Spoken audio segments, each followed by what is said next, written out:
welcome to episode 241 of Cinematary. I'm your host, Zach Dennis, and I'm here with Andrew Swafford, Lydia Creech, and Reid Ramsey. In today's episode, we will be talking about movies that we saw this week in part 1, and in part 2, we will be continuing our truth and fiction in the South with 1972's Marjoe, 1979's Wise Blood. But first, we have two fan write-ins, letters, what have you. The first one was a Facebook comment on our episode from last week on Deliverance and Hillbilly. This comes from Donna Doyle. She says, I have little patience with the majority of film reviews. Great start.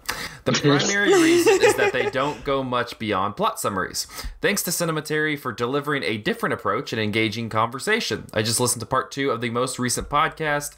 Well worth a listen, and I learned a lot about banjos. Thank you, Donna. Thank you so much. I hope we got a new listener. So I appreciate it. so much. The next one comes from frequent listener Ron Hayes.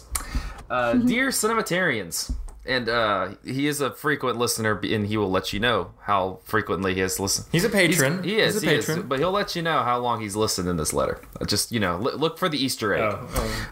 Dear Cinematarians, recently I had an experience that left me stunned and depressed, but also wondering if perhaps I don't give you guys enough credit.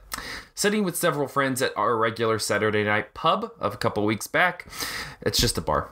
The subject of John Wayne's viciously racist comments in that 1972 Playboy interview came up. One of us, a 23-year-old college senior, claimed to have no idea who John Wayne was. I thought he must be kidding. No, the name John Wayne meant nothing to him. Katharine Hepburn? Who's Katharine Hepburn? Happily, the 29-year-old among us had indeed heard of Katharine Hepburn. She was in that movie, Gold something. Cary Grant fared better. Yes, he had heard of Cary Grant. He was in some Alfred Hitchcock movies. And then a woman in her early 50s joined in. Yes, of course she knew who John Wayne was. She scoffed. Then after a pause, she added, but I couldn't name any of his movies. I drove home profoundly confused. Is fame really so fleeting? Is common knowledge really so uncommon? But then I remembered Cinematary. I've heard every episode since number 54 or so, and pondering my friend's cinematic ignorance, it struck me that thanks to you folks, I've been introduced to the world of Satyajit Ray and Yasuhiro Ozu. I discovered Stars in My Crown and women directors of the silent era. I gave Columbus a second chance. Imagine a gaggle of millennials, most still in their 20s, eager to discover and discuss films of the 1920s. What I'm trying to say is that you, young movie fans, care so much about the past, gives this old movie fan, he's going to be so angry, old movie fan faith in the future. Keep podcasting and I will keep listening. Quote, to be ignorant of what occurred before you were born is to remain always a child. Marcus Tullius Cicero, I think, or Wayne Gretzky. On that note, I think the real lesson here is that John Wayne is canceled. Right. Totally. John Wayne, no one knows who he is. so canceled. Let's jump into movies that we saw this week. Thank you guys for writing in, though. We appreciate the letters. Please keep bringing them in. Nice little ego boost. Yeah, we need an ego boost. The first one is The Beach Bum. It is the latest release from Harmony Korine. We've talked about on this podcast before with Gummo, but I know a lot of the podcasters here are also fans of Spring Breakers. This one stars Matthew McConaughey, and he plays Moondog. This kind of follows the misadventures of Moondog, as he very much a rebellious stoner and a lovable rogue who meanders around southern Florida, getting into various predicaments, and I guess hilarity ensues. I don't know. It's just him kind of wandering around South Florida. It also stars Snoop Dogg, Ela Fisher, Zac Efron, Jimmy Buffett, and Martin Lawrence, as well as Jonah Hill.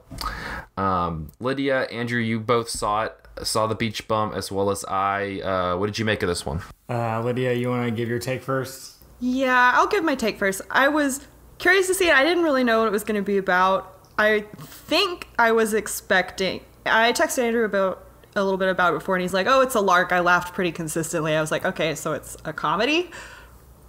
But I spent most of the runtime being pretty bored and uncomfortable, which is not unusual for Harmony Korine films. But I'm not necessarily sure that's the reaction he was specifically going for here. I think you're going to speak a bit more to this, Andrew, but like, I'm really not as high on it as everyone else is. And to me, it's just like watching men behave badly is fucking boring. Yeah. Like this movie exists. This character exists in pop culture. Like, I don't think Beach Bum does anything necessarily new with it. You just spend a lot of time with him, watching him get high and like victimize people. And I didn't really. The only good time I had, I think, was the bit with Martin Lawrence and Captain Whack. Like that. Okay, that like pushed it into the levels of absurd, farcical, just like stupid people kind of getting comeuppance. Like, okay. That was the part that I believed. I liked it the most. It still made me laugh. It still made me laugh, but it did not feel real. No. But I wish it had been more in that mode as opposed to just like watching him have sex with a lot of women and then like drink PBR and walk around. He looks like he smells bad. I don't understand like how all these women are having sex with him. Like, presumably your nose works. You have not spent enough time in South Florida, I'll just say that. Okay. So yeah, I can appreciate this movie as a lark. It is a movie that made me laugh consistently, like you said. It has a lot of just images early on that I find inherently funny. Like, one of the first scenes of the film involves him balancing on a dock somewhere, with a PBR, like balancing on his kneecap, petting a kitten. Which is just an inherently funny image, especially considering the way that he's dressed. Him showing up to his daughter's wedding in like a flames suit with like short sleeves and shorts, and it's operating on a register of absurdity that I was just consistently turning to Jordan, who I was watching it with, and just cackling like, what the fuck are we looking at right now?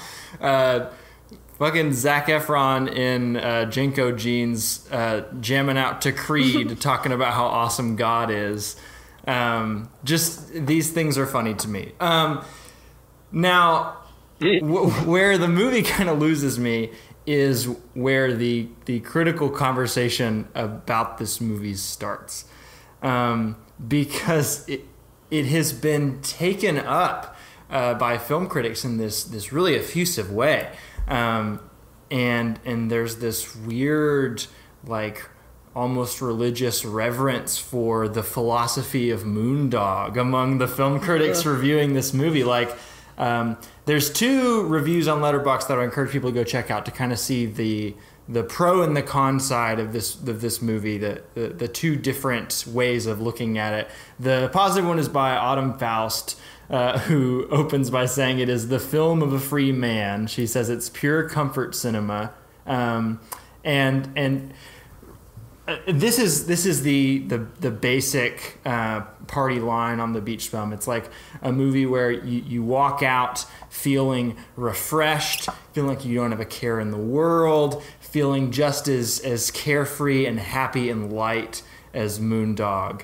And I have a hard time like buying into this philosophy because, like Lydia said, it is just dudes acting badly, right? I mean, I don't think there's anything particularly liberating about, you know, dudes doing the like shitty, gross things they usually do, like louder, you know, like Moondog's a guy who just likes having sex and drinking beer and smoking weed and causing destruction and like laughing at people. He just does that stuff to like turning that to 11. Go ahead. I think the thing that makes it particularly gross is everybody in the film is like, oh, that's just Moondog. He's a genius. Yeah. He's like this great poet.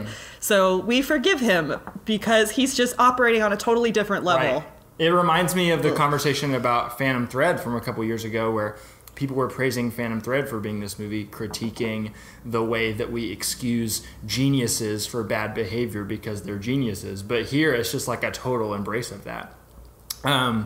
And It's been acclaimed as being kind of like egalitarian, like all people can embrace the philosophy of Moondog, and like we all just need to have this carefree attitude.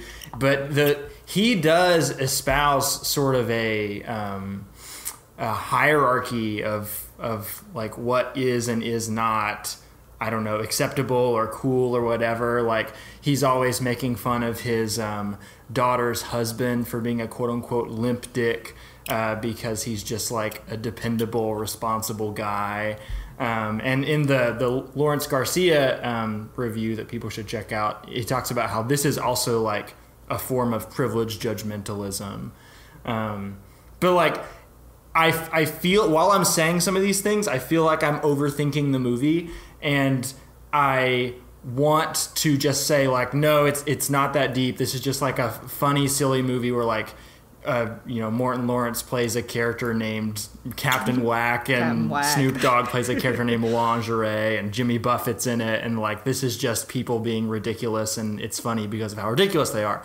But the other part of my mind is thinking like, Spring Breakers was like a really dark morality tale, like cultural commentary on America, and it also was sort of a Christian movie talking about the temptations of the flesh and like the ways in which God will always give you a way out of any horrible situation that you have put yourself in. And in The Beach Bum, God gets invoked too. Like Moondog says that he feels like God is on his side, and like God is just trying to make sure that nothing bad ever happens to him, and nothing bad does ever happen to him. Like all these characters around him come to horrible, horrible fates. Isla Fisher dies in like the first 20 minutes of this movie. Martin, was it only 20 minutes in? Maybe it was a little longer than that. I don't know. Martin Lawrence loses his leg. Like there's some really grotesque shit in here, and not to mention a lot of it's caused by Moondog. Like he's just pushing grannies around and like knocking like people in wheelchairs off their wheelchairs and robbing them and stuff like that. Like there are actual physical consequences for people's actions, but like he is this dude who's just like blessed in the world, just like walking through unharmed. And of course the God who is doing this for him is Harmony Korine, who's like made this weird dream world where this guy faces no repercussions for his action and gets a fucking Pulitzer Prize by the end of the movie. Like that's how that works. I don't know. Zach, you liked it maybe a little bit more than me. Am I overthinking it, or is there something to, or are other critics overthinking it? Is there actually a philosophy here? What do you think? I think the philosophy, this movie is the epitome and embodiment of the nature of the Florida man, because like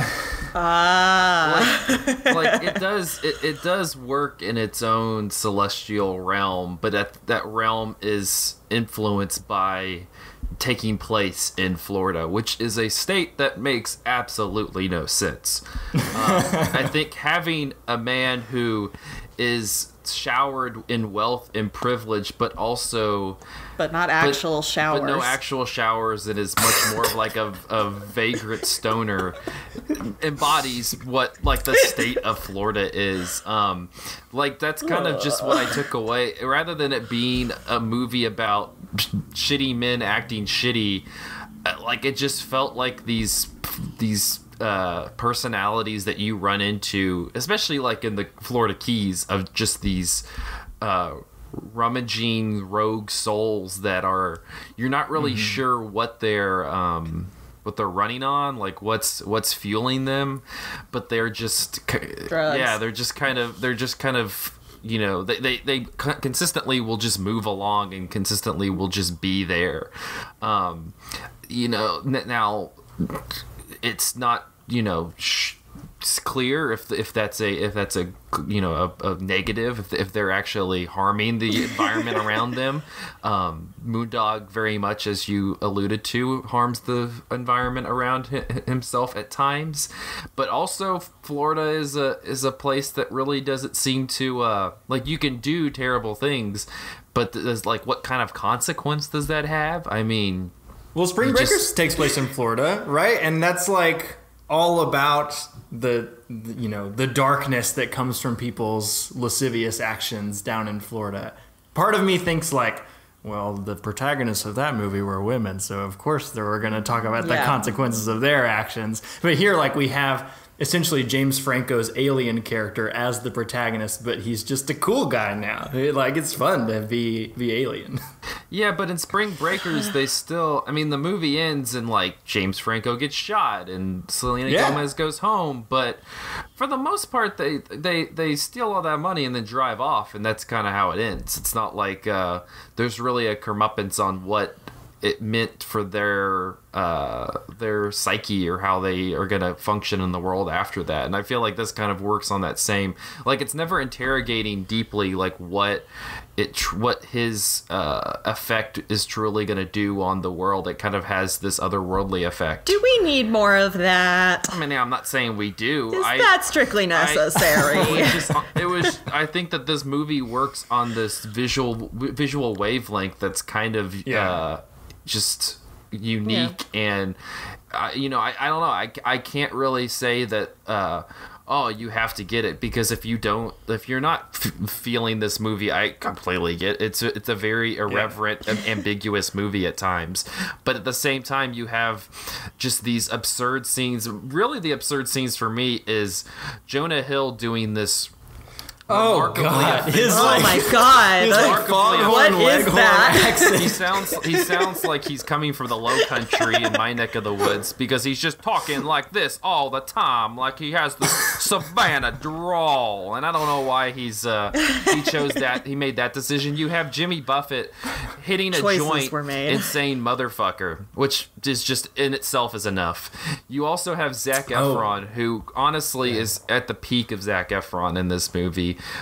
There's a lot of choices that are made in The Beach Bum that I guess I don't endorse as a human being, but as a person on the outside viewing the state of Florida as the festering eyesore that it is, it works in that realm. Two quick other points. Firstly, I think it's worth pointing out that none of these characters, these side characters that are all these colorful big personalities, really intersect with one another. It seems as though the movie was shot over a series of weekends where they could get like one famous actor per weekend. So like, let's shoot the Martin Lawrence section here, let's shoot the Jonah Hill section here, and it has this weird like island hopping structure to it, where Moondog is just going from friend to friend and then and then off on his own.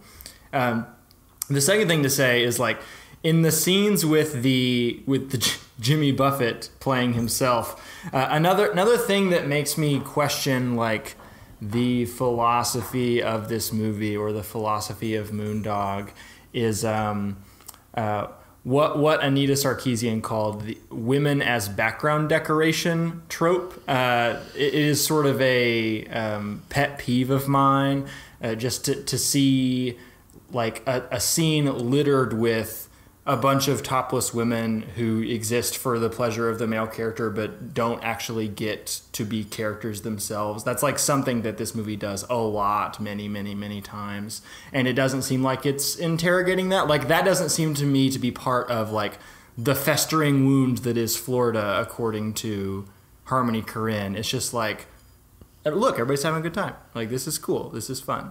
This is what we should aspire to. And I would also direct people to go to cinematary.com and read Nathan's review of The Beach Bum, which I thought was really good. I mean, he was able to get on that way. Like, the thing about the women as background characters, like, as a woman watching this, is just like, yeah, okay. Mm-hmm. Oh, like, presumably that's also for the male viewer, and I'm not the audience for this, I'm thinking. Mm-hmm. And I got over it in Spring Breakers, but I couldn't get over it here. Well, the Beach Bum is in theaters now. I'll be curious to hear what others have to say about the movie. Let's move on, though. Reid, you had a movie that you wanted to talk about. Yeah, I watched Won't You Be My Neighbor, the Mr. Rogers documentary, which have all of y'all seen it?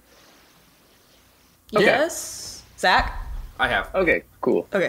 Yeah, I was like pretty late on the uptake, but whenever I hear movies like coming out from festivals and stuff like that, and everyone's just talking about how emotional it is, I tend to like I don't shrink away, but like I don't know if I avoid them because I'm worried about being emotional in a movie theater too much, or like what. But something in me like movies that I know are just gonna like hit really heavy like that, I tend to avoid. Like I don't mind being emotional in theaters, but I hate knowing going in that I will be. You know what I mean?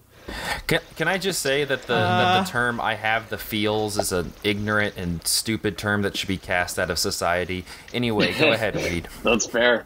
I cried 3 times in the theater while it was happening. I love that. Yeah, see, I don't mind at all. Like Paddington 2, I sobbed like a baby and have every time I've watched it. And I don't mind going back to it, but... Well, this is not a safe space to say that, so... I forgot. Sorry, Zach. I'm judging. Zach, my other opinions are person on my team on this one. Wow, I really just opened up to all of y'all, and I might shrink back now. I'm trying to look out for you, Reid. Thank you for that. I forgot until you said that. I wouldn't get any sympathy. Anyways, Mr. Rogers... he's a much more diplomatic figure, apparently, than Paddington. But I did love it. I thought, I mean, I don't know if it's the best made documentary I've ever seen in terms of like the actual craft, but I don't know. I just thought it was so wonderful. And I work with like, not with children like he was, but with like kids that are between the ages of 11 and 18. And like, I don't know, it just like, we'll get to it later, talking about another documentary that's obviously about Christianity, but this one is to a much lesser extent, and I much more prefer this one. And I think like what happens in this movie and the way Mr. Rogers like lives his life is like, I don't know. I'm saying obvious things. He's like an amazing person, and the documentary really I thought was touching. Yeah, that's all I got, honestly. So. It seems like there's a lot of documentaries coming out recently that people have called like hagiographies of beloved figures. Like there was the Ruth Bader Ginsburg documentary, and there's one coming out soon out of Sundance that talks about a bunch of politicians, including AOC. And I don't know how good these movies are or how good that template is as a form, but I do think it works here. And I would direct people to Michael O'Malley's Letterboxd review.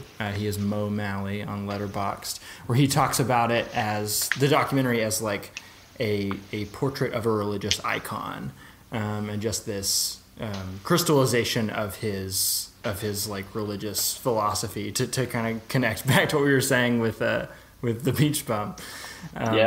Now, of course, there are like holes you can poke in it. You know, thinking about like Mr. Rogers voting Republican his entire life, or Mr. Rogers not allowing one of his cast members to be openly gay. And stuff like that. Like there are limits to how like all loving it gets, but. Go ahead.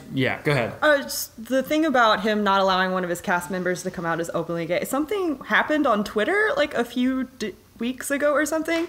Apparently, Mr. Rogers confessed sort of to being bisexual in like one of the books written about him, or confessed feeling attraction to me. Apparently, I got the book from the library so I can like actually read it myself and see like what the context was. The exact quote was something like, so there's people who are attracted, there are women who are attractive and there are men who are attractive, and I feel like I'm right there in the middle, attracted to both, like something like that. And that complicates a lot, kind of that thing about not allowing was it the postman or police officer character? Yeah.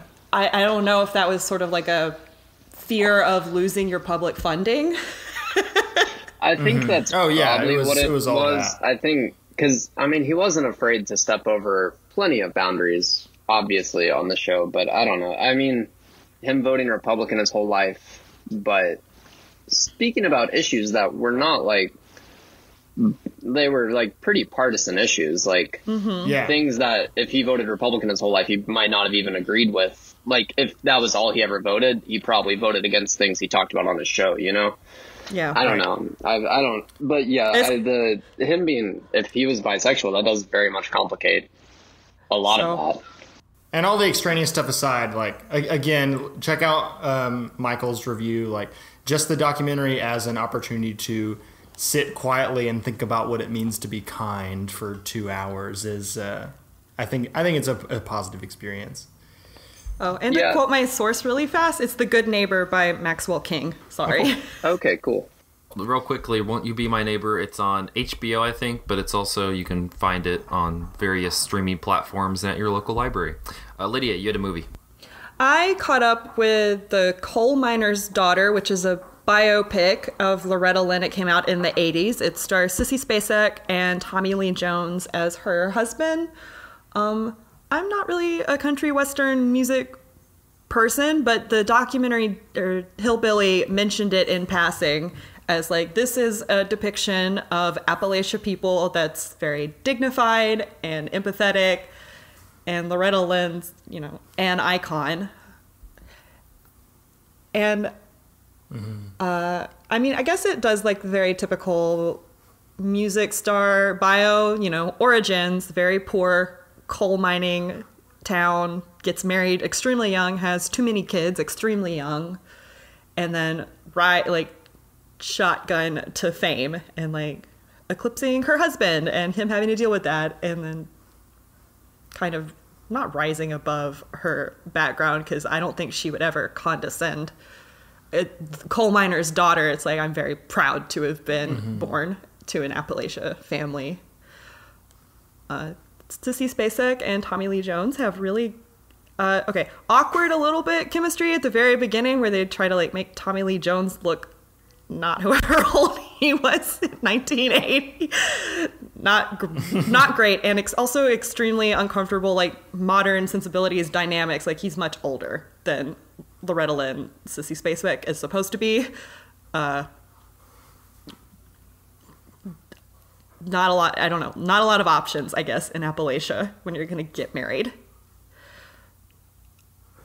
But it doesn't, I think the important thing is, I liked the beginning part where it was her childhood, because the director, Michael Apted, I think he took a lot of care to really shoot the location in a beautiful way and try to authentically capture like what coal country in Kentucky looks like.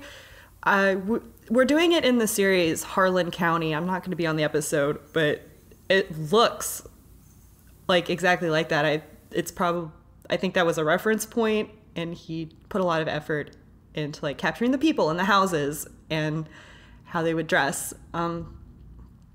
Worth checking out, especially if you're more of like a Loretta Lynn fan than I am. I think they do a lot of justice to her. You're gonna put Loretta Lynn next to all the Dixie Chicks in your new playlist? No. I would say Loretta Lynn as a human being probably has some politics that I don't agree with. A recurring theme. Welcome to part 1, where we talk about politics that we don't agree with. I'm your host, Zach Dennis, and I'm here with a lot of people who don't agree with those politics. Where can you watch Coal Miner's Daughter if you do agree with the politics? Or it's not I rented it from the library. I assume it's streaming. iTunes, Amazon, wherever. Sounds good. Real quickly before we wrap up, I wanted to talk about the Burbs, the Joe Dante movie. I think we've talked about it on this podcast before, but who knows? I don't think we have. I don't think you have, at least. I haven't, so that means we can. The Burbs, it's Joe Dante's 1989 film. It stars Tom Hanks, Carrie Fisher, and Bruce Dern. Tom Hanks is on vacation for the week. He lives in the suburbs, and he and his neighbors, played by Rick Ducommun and Bruce Dern and Corey Feldman, are concerned about their new neighbors. They have this very decrepit, creepy house. You don't see them other than kind of shadows of them at night, and they suspect them of evil doings and bad stuff. And so they start to investigate them after odd occurrences are happening throughout the neighborhood, because Tom Hanks, or Ray in this movie, he enjoys vacation. He wants to drink some beer, he wants to read the newspaper and watch the ball game, all at the same time if he wants to, because that's what he wants to do. It's very clearly like this kind of Reagan era anxiety movie of, you have this kind of picture perfect white picket fence house, lined houses, and then you have this other that's entering this kind of perfection that kind of throws it off its axis, and that's what's kind of causing all of the confusion and all of the investigating what's happening. I mean, you have Tom Hanks, who's kind of playing the very prototypical suburb dad. You have Rick DeCummon, who is kind of playing the prototypical like neighbor. Like, think of I forgot the obnoxious neighbor in like any sitcom. I'm thinking of like the guy, like the what's her name in Full House. Her name is blanking on me, even though I feel like I should know that. But just like the very invasive neighbor. Kimmy. That's it. Thank you. It was going to kill me. Took me a minute. Bruce Dern plays a Vietnam vet. And so you have all of these people who would be kind of settling down, just looking to very much coast into the third act of their lives, but it's disrupted by this, for lack of a better word, weirdness. Like, the weirdness has entered their area, and it was kind of I don't know. I'm kind of somewhat conflicted, but somewhat. I really appreciated one review that I read about it. It's conflicting because the movie ends where you have kind of Tom Hanks and all these people confronting the neighbors. At one point the neighbors leave in order to go do something, and they all sneak into the house and are rummaging through trying to find evidence to the fact that they killed one of the elderly neighbors who lived next door, who they hadn't seen for a few days. And they had gone to that neighbor's house and found his home looking like it had just been kind of left in a hurry. And so they're searching for any evidence that the weird neighbors had killed him, because Tom Hanks had noticed them digging holes in their backyard a couple nights before. And so after doing that, everything kind of starts to go off the rails, as naturally in this kind of slapstick comedy. The neighbors start coming home. They're trying to distract them. The house burns down, etc. The boulder starts rolling down the hill, and when this happens and the house burns down and you have the police there and it's all kind of hell breaking loose, you have this moment where Tom Hanks is screaming at the absurd slapstick neighbor, saying, there was nothing wrong with these people. Like, we are the ones who are causing this problem. Our pervasive invasion, all of this has been the cause of this issue. These people are just normal people trying to live their lives. It's us who are the weird ones. And it's like this. It very much feels like Dante kind of telegraphing what the message of this movie, especially from this point of view, is. I mean, Josh Lewis on Letterboxd called this kind of his slapstick Rear Window, and it is very much feels in that vein. But then the movie kind of continues from that point and has Tom Hanks in a ambulance where one of the neighbors, who is a doctor, kind of in a Scooby-Doo fashion, kind of pulls the mask off and is like, no, actually all of your anxieties were correct. We were doing something nefarious, and now we're going to have to silence you because you clearly were catching on to us. And it was interesting because Josh Lewis in his review was saying that there is this objection that you can kind of have, because you have this revelation and it kind of seems cheap to verify the the tactics that these neighbors took leading up to this point. But at the end, it doesn't really matter what the ending is, whether they just follow through with what Hanks reveals or whether they do have the twist where the evil neighbors are actually evil.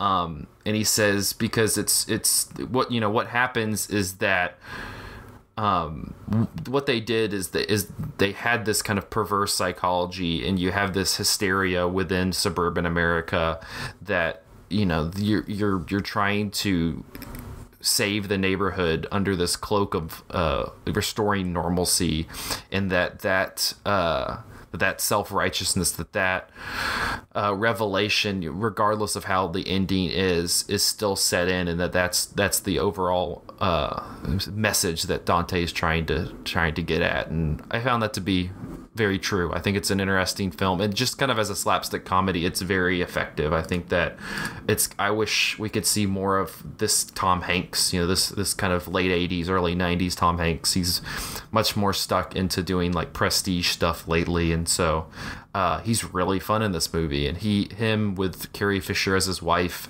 it's fun. It's a really interesting movie, and kind of this wonderful anti-capitalist nugget of the Reagan era. So The Burbs, it's on. Do you think it's a good entry point for Joe Dante? I didn't really like Gremlins. Bad thing to admit. No, I didn't like Gremlins. I wasn't a big fan of Gremlins really either. I like this a lot more than Gremlins. Okay. Yeah. Cool. It was the first Dante movie I watched, and I've always really liked The Burbs. Yeah, I think it's a good, and it's a very easy watch. It's not. I think it keeps you engaged the entire time. It's on Amazon. It's on like Hulu. It's on a number of streaming channels. I watched it because I was like, fine, I get it. You want me to watch this? So yeah, you can check it out there. We're gonna take a short break. We will be back talking Marjoe and Wise Blood after this. Hey, Cinematary listeners, Andrew here. During this break in the show, I'd like to mention that Cinematary does want your money. You can give us your money at patreon.com/cinematary, where you can chip in a small fee of about $5 a month, the price of a fancy coffee, in exchange for shout outs in every episode, the opportunity to choose movies we cover on the show, and bonus episodes every month in which we talk about more movies as well as other miscellaneous stuff. In the past, we've just been humbly asking for you to share the show and engage with us, and we would still love for you to do those things. You can tweet us at Cinematary, send us an email, zach@cinematary.com, leave us a review on iTunes, all that stuff. But Cinematary has grown a ton in the past few years due to the hard work of a bunch of writers, myself included, who haven't been paid for their labor, which is sadly a pretty normal thing. We record things and write things for free, you listen to and read them for free, and the only people getting paid are like Apple and Google, which is depressing. So, if you appreciate what we do, if you feel like there's some sort of value being exchanged here and you'd like more of it, help us normalize paying people by going to patreon.com/cinematary and chipping in $5 a month. We would truly appreciate it. Thanks for listening. Now let's get back to the show.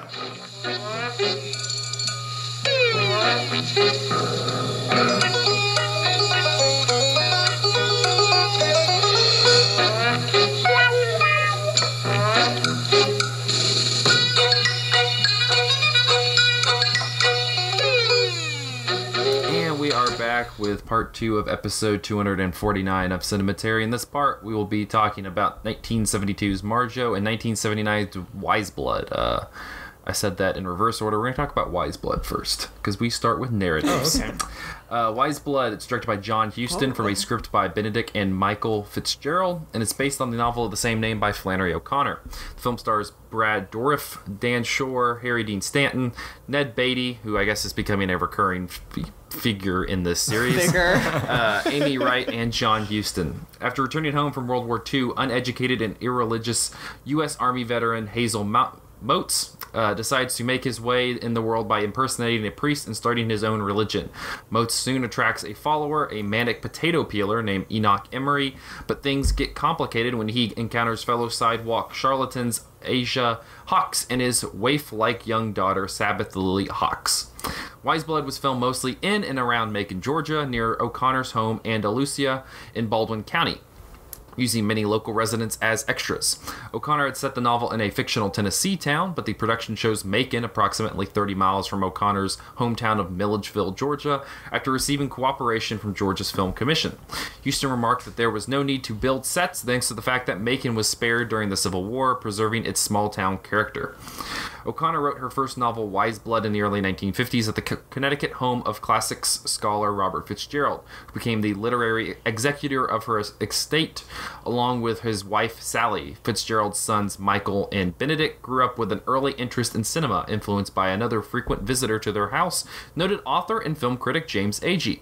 Michael Fitzgerald said that a motivating factor in choosing Wise Blood for their Hollywood debut was learning that another filmmaker was interested in adapting the property.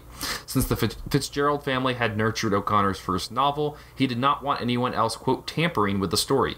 He was able to secure the rights from O'Connor's mother. Originally, Cliff Robertson, who most recently is recognized by people as Uncle Ben in Sam Raimi's Spider-Man movies, was set to direct the movie. Houston came onto the project after Michael Fitzgerald presented the proposal to him with the help of Agee. The title credits for John Huston are written as J-H-O-N Houston. Michael Fitzgerald explained the mistake in an interview for the 2009 Criterion Collection DVD. A child was selected to draw the title credits and in the process misspelled Houston's first name. The filmmakers decided not to correct it as a way of signifying the offbeat nature of the story. Other intentional misspellings appear within the film, such as Schifferrobe for Schifferrobe, Angle for Angel, and Friendlius for Friendlius. According to an interview with Brad Dourif included on the 2009 DVD, Tommy Lee Jones was the top choice for the lead role of Hazel Motes. When Jones was not available, Dourif, who was originally had been considered for Enoch Emery, was chosen to play Hazel after auditioning. The New York Times stated that the officer who pushed Hazel's car into the lake, a critical scene in the film, was played by Sheriff Ray Wilkes, who was the actual sheriff of Bibb County, Georgia. In 1979, the New York Times called it one of John Huston's most original, most stunning movies. It is so eccentric, so funny, so surprising, and so haunting that it is difficult to believe it is not the first film of some infant terrible instead of the 33rd film by a man who is now in his 70s and whose career has had more highs and lows than a decade of weather maps. On that note, let's dive into it's Vincent Canby. I mean, what are you gonna do? It's just really good. What is let's dive into Wise Blood a little bit. Andrew, I'm gonna lead off with you. I know you're a big fan of Flannery O'Connor, so I'm curious how you what you make of the movie kind of compared to the text. Yeah, it's hard for me to talk about just the movie without also talking about just my relationship to Flannery O'Connor in general. Reading a bunch of her stories in one of my classes in high school was one of the big moments where I realized that I might want to be a literature teacher myself. So she was kind of formative in that way. I've read almost everything she's written, Wise Blood multiple times, and I just find her writing really powerful. You know, she writes these big characters with largely drawn personalities that are so bizarre. Everything in her books feels like weighted down with like this I don't know, the import of religion and spirituality just like in every aspect of all of her characters' lives. They all feel like they're like instinctually motivated by something approaching the divine. And I don't know, there's so much to glean from her perspective on religion and her like insider-outsider relationship to the South. She's really good at critiquing the South while also like being a deeply religious person herself. She's Catholic as opposed to Protestant, which changes her perspective on everything. Watching the film again, this is my third time seeing it, I think. I was a little bit less taken with the adaptation this time round. I think because I had only watched it before in relation to the book and not as like a piece of cinema itself. I think I'd only watched it before starting Cinematary, and so I feel like I've grown a lot as a film watcher since then. And I think that it visually is a little flat. I think that a lot of the colors are kind of garish, though that might be that might be the most appropriate like palette to choose for Flannery O'Connor. I don't know. But I do like the performances a lot. Specifically, is his name guy who plays Hazel Motes? Say it again, Zach. Brad Dourif? Is it Dourif or Dourif? I think I've heard Dourif. Okay, it's probably Dourif. I really like Brad Dourif's performance, if that is how you say his name. Like, he has this very intense stare. He grits his teeth when he says everything, and that to me just feels like a really great embodiment of what so many Flannery O'Connor characters are. They're just like so intensely doing whatever it is they're doing, like very deeply believing whatever it is, even if they're like not really being honest with themselves about what they actually do believe. So there are things about it that work, there are things about it that don't, but in general, I think the story is really interesting, and I'm excited to talk to you guys about it. Reid, I'm curious kind of what you made of Wise Blood. Had you seen this movie before? No, I hadn't seen it before, but I have read the book. I'm kind of with you, Andrew. I think in terms of an adaptation with such strange characters and such like if you just gave someone the shortest like plot synopsis, it sounds fascinating. Like, the idea sounds fascinating. Yeah. With all that and how strange it all is, I think the movie kind of, to its detriment, is aesthetically not that strange. Or just like not that daring. Mm-hmm. And it's not like John Huston couldn't be, but he just wasn't here, I don't think, at least upon first watch. But I do think like his performance, Brad Dourif, his performance is fantastic. And I think what the movie, what this story does benefit from being a movie, it comes from not understanding his perspective quite as much. So in the book, you're more in his head, because that's just the nature, that's the nature of books over movies. A lot of times you're often in characters' heads, and in his, you're a little more in his head than you are in the movie. So you don't always understand his decisions. He just seems like he's making them like as fast as you can imagine. Like, you don't need to understand it. He's just going to make decision after decision, and like you don't quite understand why. But I think that really like adds to the story a lot. Like, I think that's a positive in this case, because the story is so strange and he's affected by all these characters and carrying a lot of like post-war PTSD as well.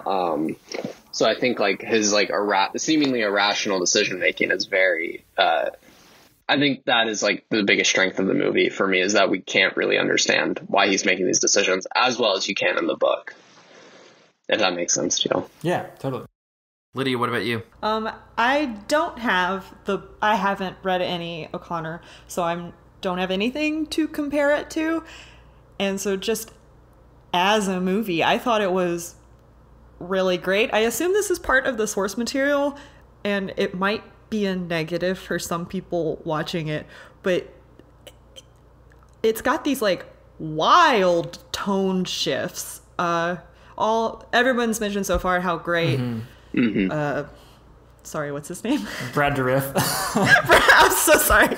Brad Dourif's performances, and the movie kind of swings from like these really frightening, like you said, confusing. You don't know why he's making the decisions he's making, and he's like seething the whole time, just like barely contained.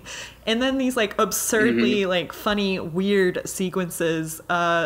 The zookeeper guy's got like this weird thing about gorillas. Yeah. He just wants to hold somebody's hand, man. Yep. Him yelling at the gorilla is fantastic. He just wants to shake hands with him. So, and I think it manages those tone shifts like pretty well, and it's getting at this kind of like weird thing about, I don't know, small towns in the South. Weird, maybe sinister, maybe funny, maybe harmful in a lot of ways. I thought it was great. Yeah, one of the things I came across a lot while researching Wise Blood was about, and it came from a lot of people who were talking about the movie, was this very stark switches between that Huston did from going, this is a broad comedy, to this is much more serious. And this one is, the film is very interesting because it doesn't really give you I guess for lack of a better term, a guardrail Like, it doesn't give you a guardrail to like go, all right, we're gonna be shifting.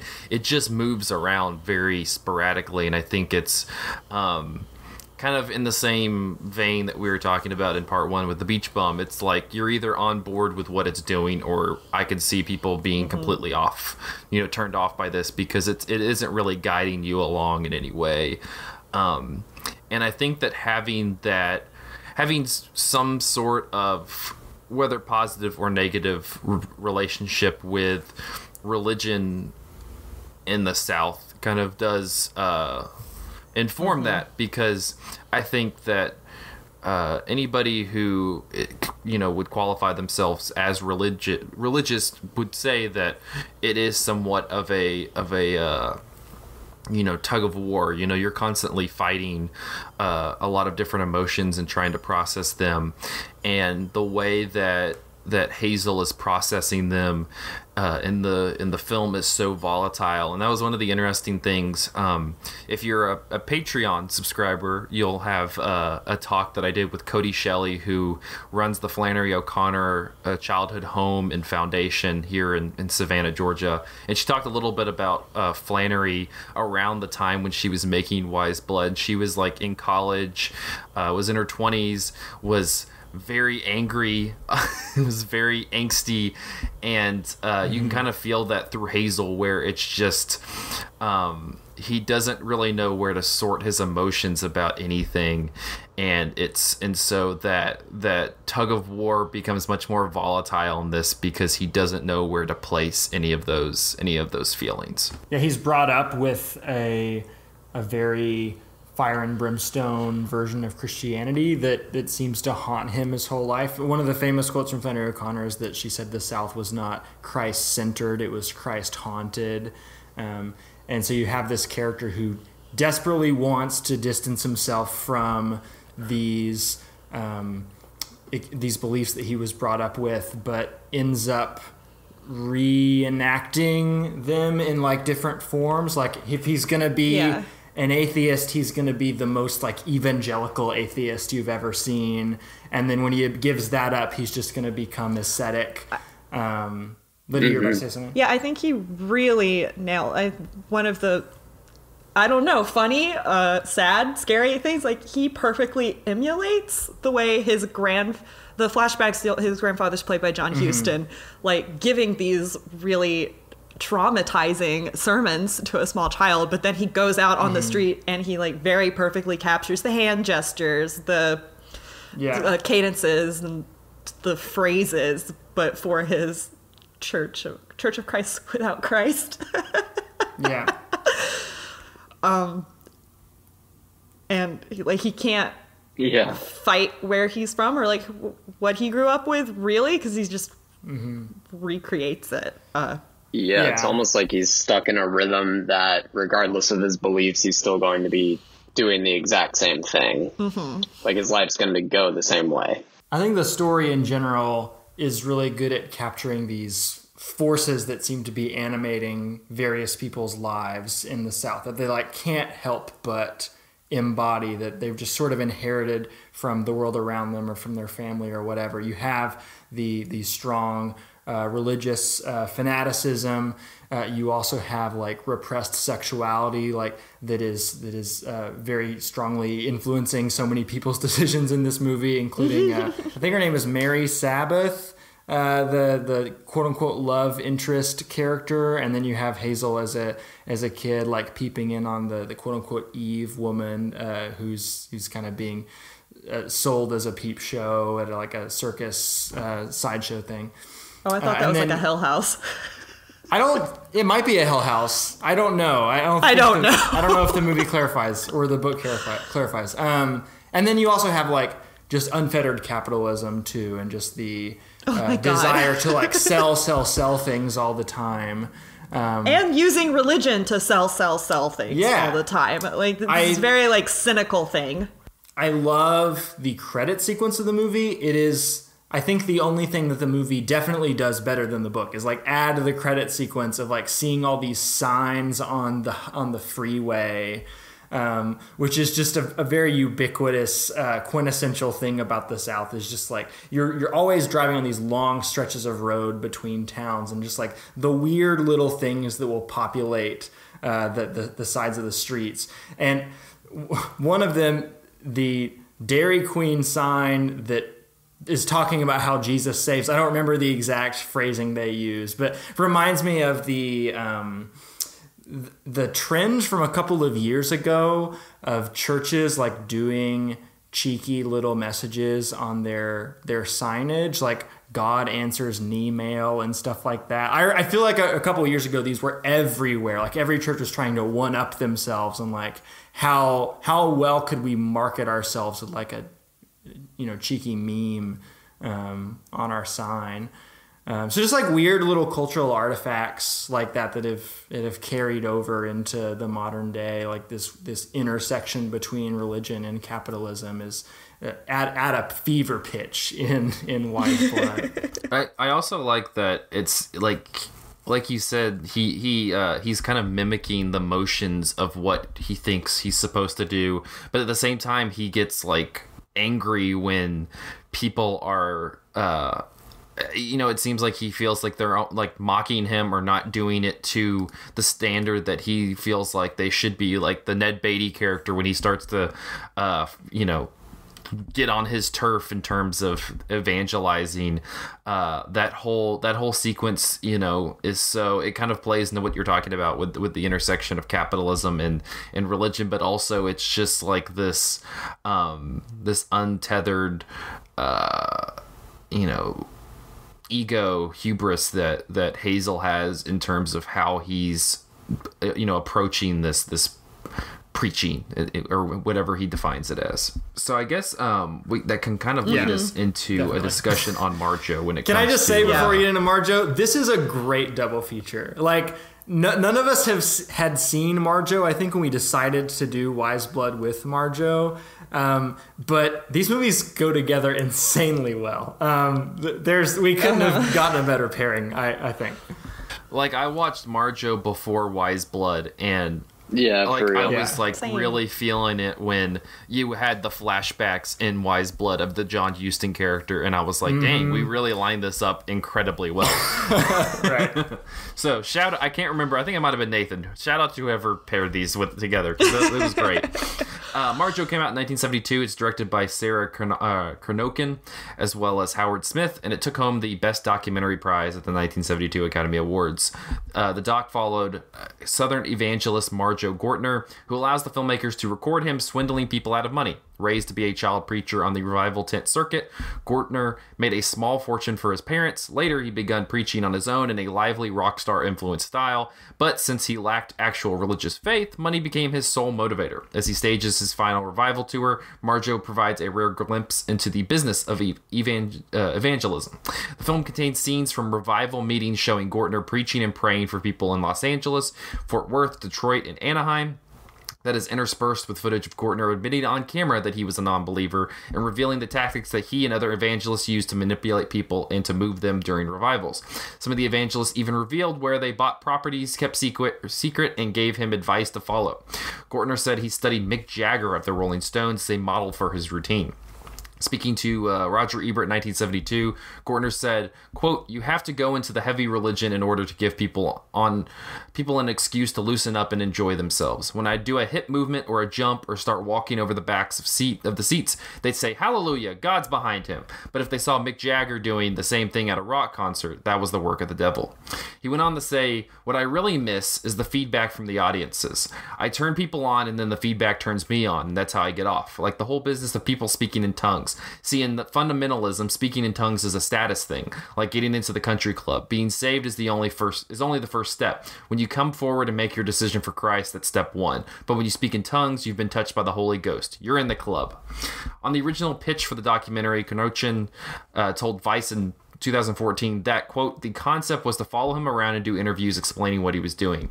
There were things we didn't know we would get but hoped to, like the scene of Marjoe counting money with the minister. For that, we were shooting at the end of a corridor with a long lens. He didn't know that Marjoe was still wearing a mic."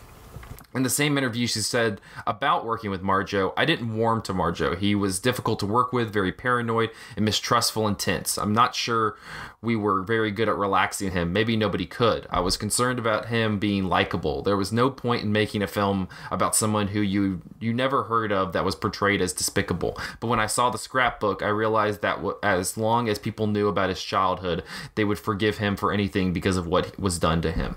2002, she wrote in her personal blog, "What will Marjoe mean now after all these years? I'm hoping that the DVD will reach those parts of the country in which the film was never released, the Bible Belt especially. I hope people of other faiths will understand where the power of the evangelical movement has come from, understand the lure of the music and the promise of a life-altering spiritual experience. I hope they will see too that this ecstatic union with Christ is also sometimes commandeered by ruthless and greed-fueled servants of God. The ministers who have, since the year Marjoe was made, erected a formidable enterprise sprawling over the media, corporate America, and the Beltway, with no notion of stopping until the United States becomes one big megachurch."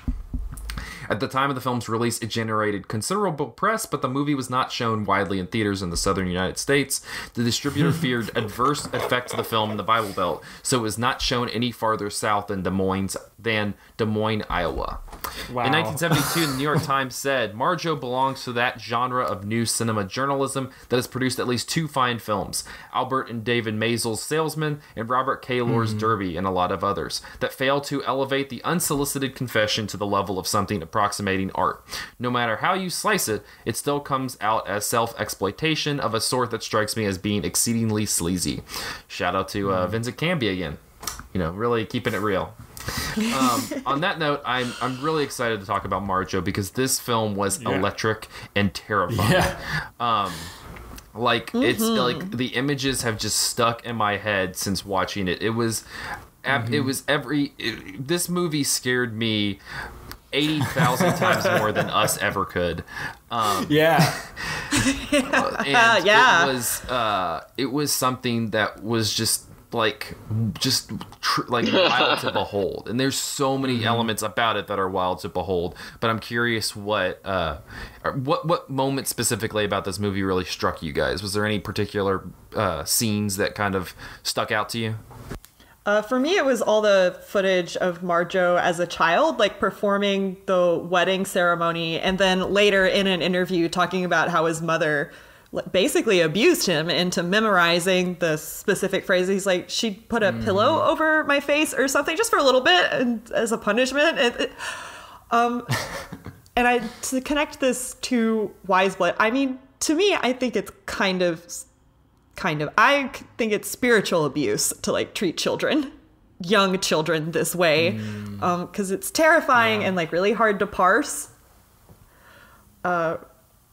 Yeah, if you have no other frame of reference for it. So, and it's way too much intense emotions because the tent revivals are there's scenes of people falling out in the aisle and speaking in tongues, which is, I think, way too much for a kid to process. So his parents exposing him to that and then taking all the money from him,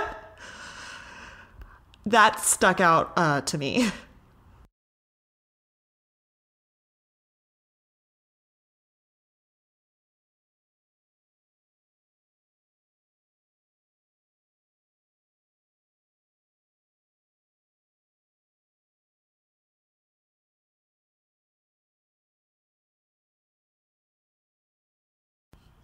Yeah.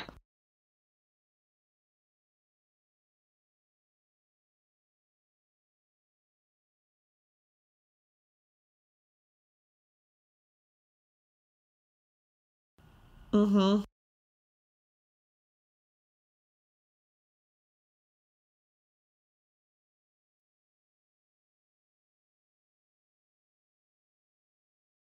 Mm-hmm.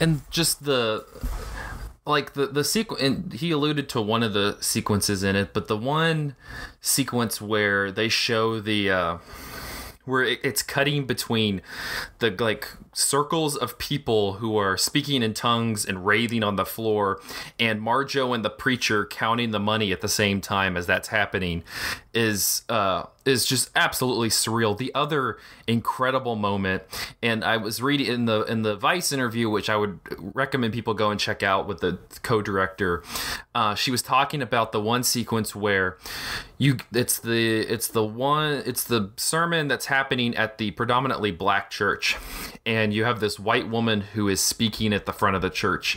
She seems like she's the choir leader or somebody whoever's leading the sermon before Marjoe comes out, and she's talking about like getting rid of your material wealth, that you need to give your money back to God and shed that material wealth. And they have this incredible zoom on her giant brooch on her neck, and it's amazing, and it's so like and she was talking about that it just was kind of serendipitous while she was doing that. The two cameramen, one of them had that shot, and I think that just like that epitomizes the whole thesis of this movie.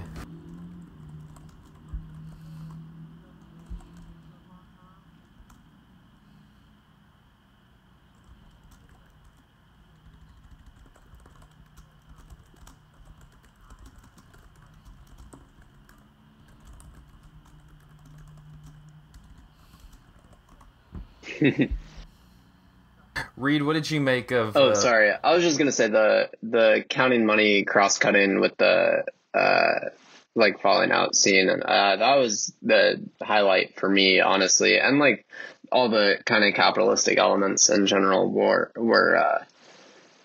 I don't know. That was the strongest point of the movie, to me at least. I don't know. I think overall I found the movie kind of exploitative. I mean, I know the system it's processing is very exploitative, but I also found that I was supposed to be like judging the people falling for it as much as judging the people manipulating them. That was at least my perception of it. And maybe I'm too sympathetic, or maybe even too close, as someone who like kind of was on the fringe of the Pentecostal movement for a little bit in my teenage years, which is terrifying to watch this too anyways. But like, on the fringes of that, maybe I'm a little too close to the material, but I found that the documentary itself felt to me as if it was exploiting everyone involved. And I think the scene that kind of cemented that to me was the one where Marjoe, it's the first one you're kind of getting him as like his 30-year-old enlightened self, and he's explaining everything to them. And everyone's just like buddies. It's like this hippie film crew, and everyone's just kind of like having a good time talking about how he's going to go out and con all these people out of their money with like making them feel like forcing them to feel emotions or whatever, and then con them out of their money. And I don't know. I didn't love that. Was maybe the scene that peppered a lot of the rest of the movie for me. But I still think it has strong points about the capitalism. I don't know. It was a conflicting watch. I wonder if the documentary is like picking up on Marjoe's disdain for the people that he's conning, because you don't con that many people out of money without not having any sort of regard for them. And just because he's the subject at the center, that's kind of... Because, yeah, that interview I thought it was great, and also a little bit scary, because he's very intimately explaining, it's like, you need to cut your hair, otherwise people are going to surround you. Here's the exact thing you need to say. Yeah. This is how you answer yes, so that you don't get in a conversation with them, because if you give them an opening, they're in there. And I don't feel like the movie like agrees with him necessarily, even though it is putting forward his viewpoint. But then I also think about like, he went on to have like a weird acting career after this. B-movie career, yeah. And like, like immediately after this, a year after this. Making kind of trashy B movies, and I don't know, it just felt like a jumping off point. Like, this guy had been exploiting all these people his entire life. And sure, it's not necessarily his fault he was in this world. It's not his fault at all. And it was not his fault he was good at any of this either. Right. I mean, he's and a he performer. was trained as a kid basically to do it. So like there's so many sick levels to it.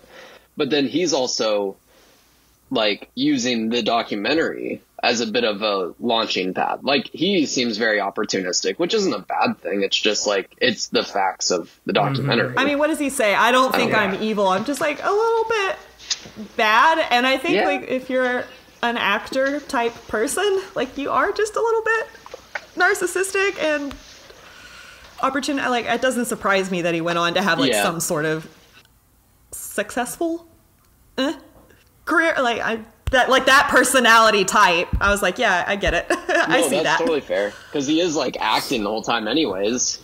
Well, a lot of writing about the film was like, is Marjoe a con man? And I think regardless of how you feel about these people who he's, taking money from, I think unequivocally you can say he's a con man. Like that's like he lays that out early in the film that he's conning these people, and so I completely understand your point, Reid, that it is difficult whenever, especially in that sequence when he's laying out all the different ways and how he's or how you're supposed to talk to these people and how he's going to talk to these people and how it's going to work in his favor, because you do have this kind of camaraderie ship that reminds you of a lot of the movements in, the 60s and late 60s and early 70s, this kind of countercultural, screw the man type, countercultural groups. And it kind of feels like you have all of these long-haired, very stereotypical hippie kind of people who are all together like, yeah, screw these idiots. They're praising this person that doesn't exist, and you're gonna con them out of money, and we're gonna get it on tape, regardless of whether or not that's how they felt. That moment does kind of have that appearance to it. I think what he's also exposing is the whole con industry of like tent revival, traveling preachers, evangelicalism, which again ties to Marjoe, because like Harry Dean Stanton's a con man, Ned Beatty's a con man. I think on some level the Hazel character thinks his grandpa was a con man. A lot of the synopses I've seen in this movie talk about it as a primogenitor to televangelism, which the movie does not make that connection, I guess, because it came out before televangelism was a thing. But I think that whatever the ethics of making the movie in the time in which it was made, it's an interesting reference point for how I don't know, just extrapolate off of this, think about what the connections are between a Marjoe Gortner and a Joel Osteen, and how we see these people in the movie talking about how God wanted them to have a Cadillac and stuff like that. Yeah. We hear these stories all the time of like televangelists buying private jets and things like that. And so maybe just abstracting the specifics of when it was made and the people who were in those congregations, like, isn't like, I guess this is to Lydia's point of just looking at this as an example of a broader system that we've now seen reincarnated into a new form that is so what's the word I'm looking for? So I don't know, ubiquitous is maybe not the right word, but ubiquitous in among like Southern families. Like I remember my dad watching Joel Osteen and stuff when I was growing up. Like this is stuff that takes a hold of people, like, and it's not innocent. That's what's so scary about it. I don't necessarily feel bad for the people that he's conning out of money, because I'm like, okay, you want to have this like profound religious experience and like you're going to these men to provide it, but also by participating, like, you are propping up a system that is fundamentally hostile to like other people's rights and freedom. Like, this isn't your community church. Right? No, this is a business. This is pouring a lot of money into like very scary groups, scary politically. But I think also to parallel it with Wise Blood, like, I think for the most part, I agree that it definitely is like this precursor to the Joel Osteens, the Billy Grahams, etc., who kind of use their preaching in order to generate this enterprise of wealth. But I think also kind of going back to the point about how the documentarians are kind of looking at Marjoe and the people who they're kind of documenting and comparing it with Wise Blood is a lot of the people I feel like, and because you can't tell, you're just kind of making an assumption because they're not really getting too much agency. You're just watching them.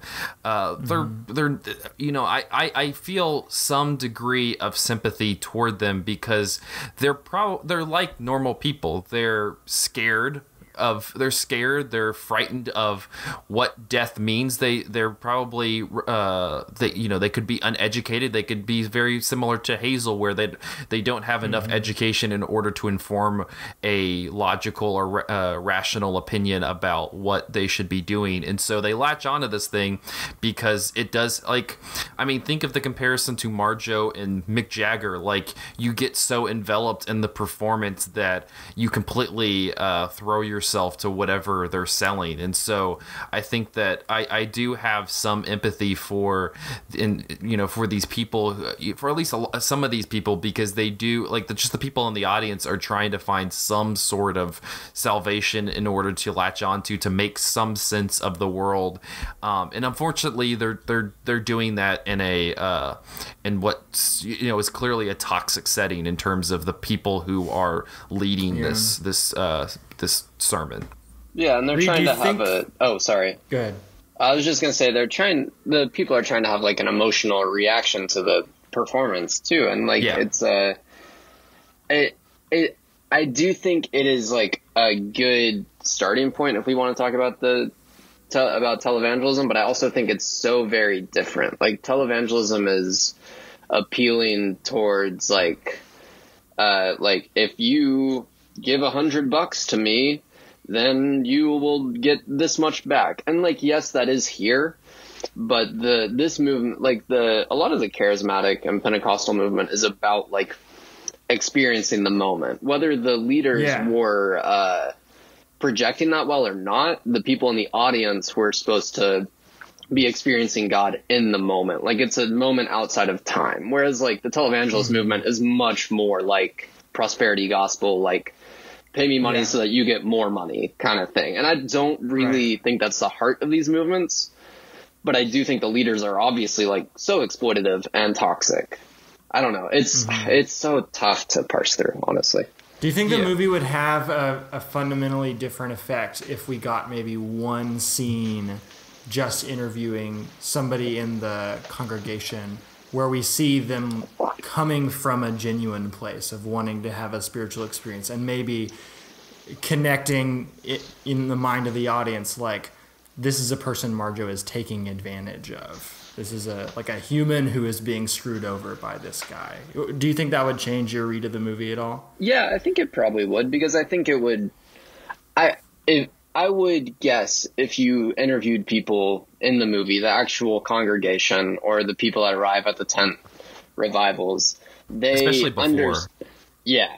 They understand that money's a function of the experience they're about to have, but they probably in this time don't understand the extent to which they're being profited off of. I don't think. And I think they think it's a fair exchange. Maybe. I mean also the thing, like, about tent revivals in the South and, like, rural areas is, like, that's a thing to do. Like, right. Yeah. Like going to the movies. It's your Rolling Stones concert. Yes. Right. Mm-hmm. So it's like, okay, maybe that's a fair trade to that. Like, maybe they don't. And also, God works through bad men. So, like, sure, maybe they understand that they got conned, gave their money to someone who's, like, not giving it to children, but, like, people voted for Trump even though he sucks, because God can do these wonderful things, like, through whatever vessel he chooses, and it doesn't necessarily matter the individual dude who they're supporting right then and there.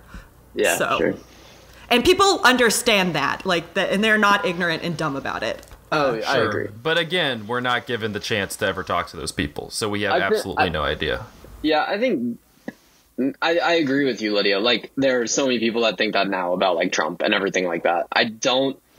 Obviously we can't know without interviews, but I don't know if that would be the case here, because I think they would still hold these speakers who they've seen for 2 hours one time in their life.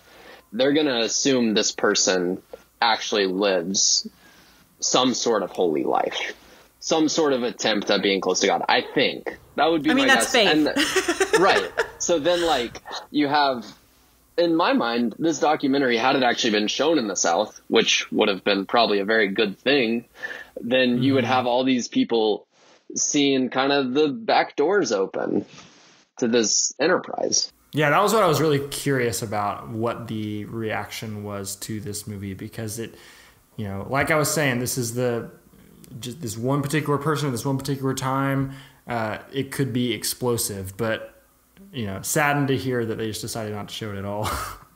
I think that people should check out Marjoe 100%. Like, it's just crazy. You can find it. I don't know how other people watched it. I watched it on this free streaming service called Tubi, Tubi. It's free there. You can watch it. There might be an ad. It's a little strange, but yeah, check it out. It's well worth your time. But that will wrap up this episode of Cinematary. You can find us on Facebook at facebook.com/Cinematary, on Twitter at @Cinematary, on Letterboxd at letterboxd.com/Cinematary, where we put all the movies that we talked about in this episode, and then of course Patreon at patreon.com/Cinematary. Like I said, we have a special chat about the Wise Blood. This next week we'll also have a interview with the filmmakers from Hillbilly from last week, so check out both of those in the coming week if you're a Patreon subscriber. And if you're not, subscribe and then donate to the podcast, and you'll be able to join that as well. But next week we're going to be continuing our series Truth and Fiction in the South with 1975's Nashville and 1976's Heart-Worn Highways. We're going to get into the country music scene. Lydia dipped her toe in it a little bit in this episode, but we'll dive headfirst into it this next week. We got check out cinematary.com. We got some great reviews. Courtney Anderson on Us.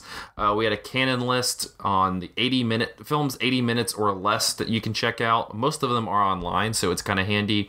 Nathan has reviews of The Beach Bum and Dragged Across Concrete. And then Andrew had a review of Starfish, which just recently played at Central Cinema. So all of that is on cinematary.com. And to our patrons, Cam, Maggie, Christopher Metcalf, Matthew Lingo, Ron Hayes, Tyler Chandler, and Whitney Rio Ross. Thank you guys so much. But until next week, thank you guys for listening. We'll see you then.